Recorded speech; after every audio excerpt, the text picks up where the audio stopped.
Gog and Magog is a true story of a horror that inhabits the earth with us. A corrupt people who love to shed blood and kill. Their numbers are enormous. The only thing that repels them from us is a dam between two mountains, built by the righteous King Dhul-Qarnayn. So who are Gog and Magog? What are their features and characteristics, and where do they live? We will start our story, but we want you to support us by subscribing to the channel. Gog and Magog are not aliens or other creatures, but they are two tribes of humans whose lineage goes back to Japheth, son of Noah. Our master Noah had 3 sons, Japheth, Shem, and Ham, and all humans belong to them. Their description says that their faces are broad, round, and flat, and their eyes are small.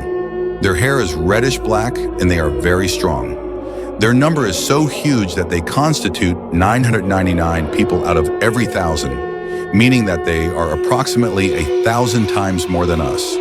The explorers kept searching for the location of this dam, so Muslim scholars determined their location after interpreting the verses of the Holy Qur'an, in which the story of Dhul-Qarnayn was mentioned, where the story says that after Dhul-Qarnayn moved to the east, he found a people who had no cover between them and the sun, and this means that there was daylight in that area for 24 hours.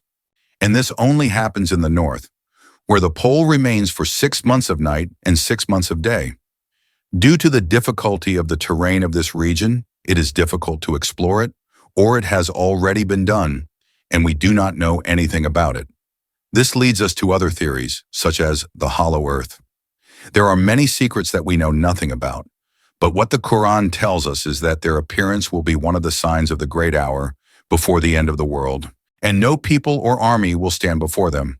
This is either because they are advanced militarily and have achieved technologies that enable them to exterminate others and control their country, or because the time of their exit is after the disappearance of this material civilization, and people return to fighting using primitive and traditional means.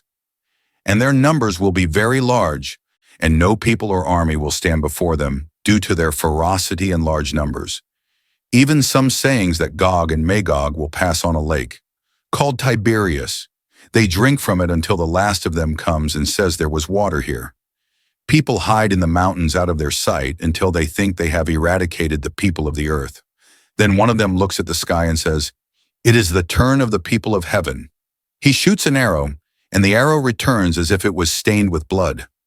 When the harm and cruelty of Gog and Magog become more severe, God will send worms that will come out of their necks and eat them and kill them.